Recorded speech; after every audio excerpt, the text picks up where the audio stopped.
Hello everyone, welcome back to the channel. Today, we're diving into the top 50 questions you need to know for the U.S. citizenship test. This test is a crucial step in becoming a U.S. citizen, and for good reason. It's America's way of saying, we want to make sure you're serious about this whole joining our democracy thing.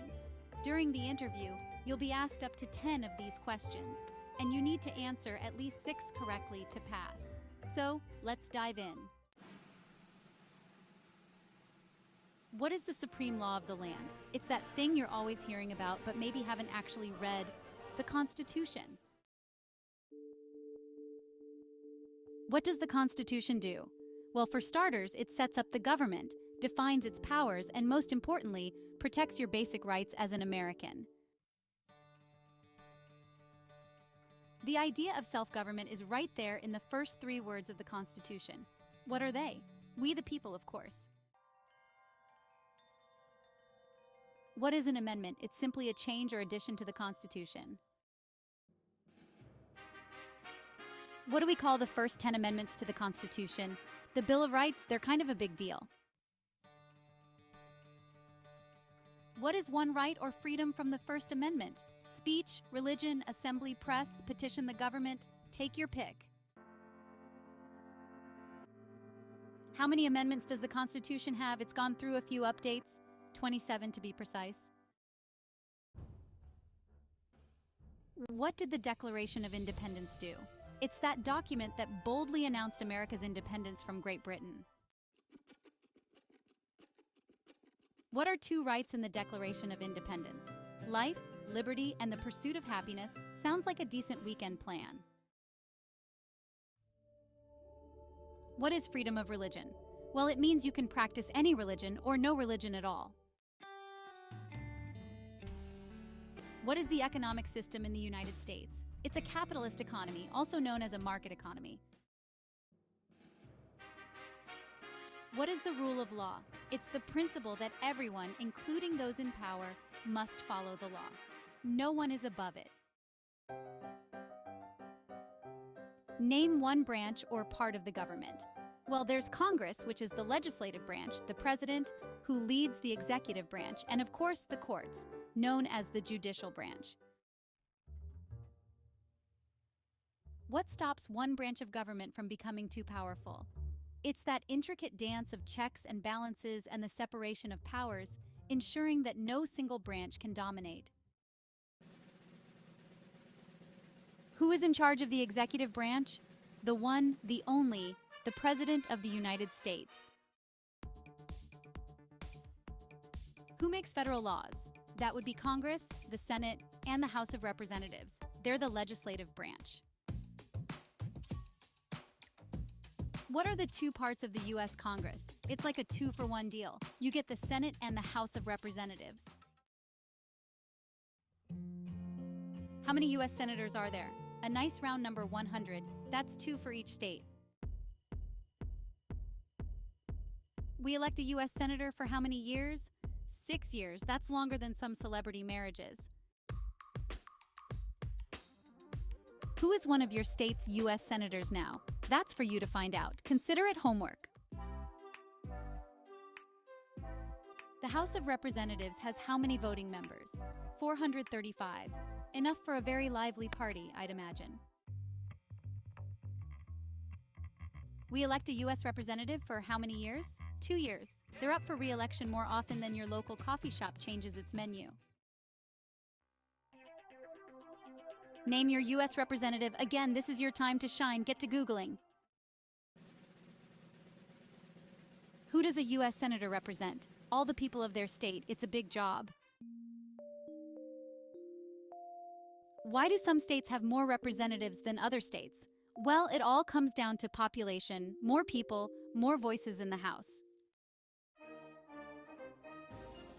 We elect a president for how many years? 4 years, long enough to make an impact, hopefully. In what month do we vote for president? It's November, bundle up, it might be chilly at the polls. What is the name of the President of the United States now? You tell me, who's currently occupying the Oval Office? What is the name of the Vice President of the United States now? Who's the president's right-hand person? You know where to find that information. If the president can no longer serve, who becomes president?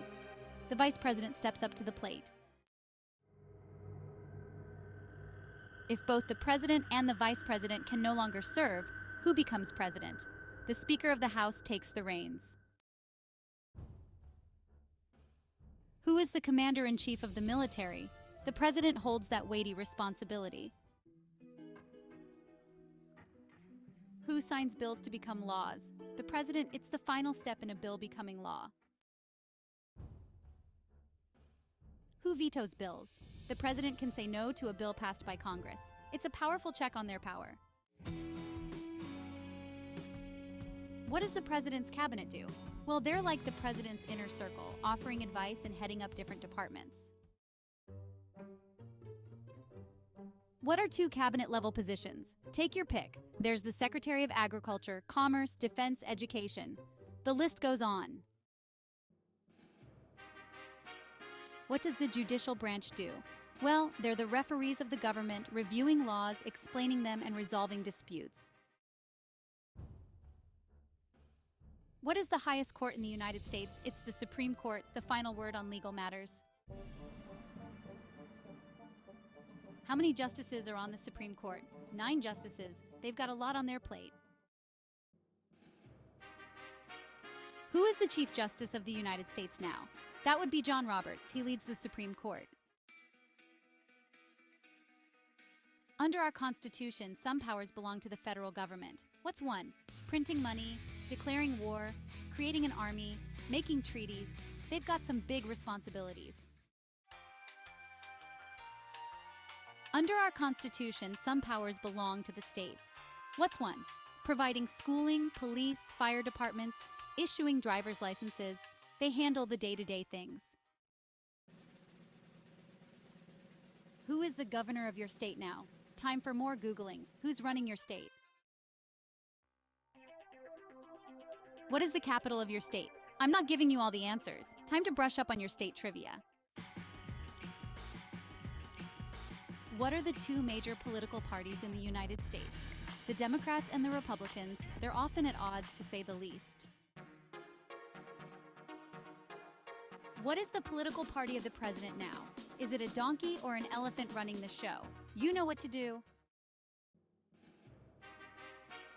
What is the name of the Speaker of the House of Representatives now? Who's leading the House these days? You've got this. There are 4 amendments to the Constitution about who can vote. Describe one of them. This is where those constitutional updates come in handy. What is one responsibility that is only for United States citizens? Serving on a jury, voting in a federal election, it's your civic duty. Name one right only for United States citizens, voting in a federal election, running for federal office. Make your voice heard. So there you have it, the top 50 questions you need to know for the U.S. citizenship test. Understanding these questions and their answers isn't just about passing a test. It's about understanding the foundations of American democracy and your role in it. Don't cram. Review and study these questions regularly.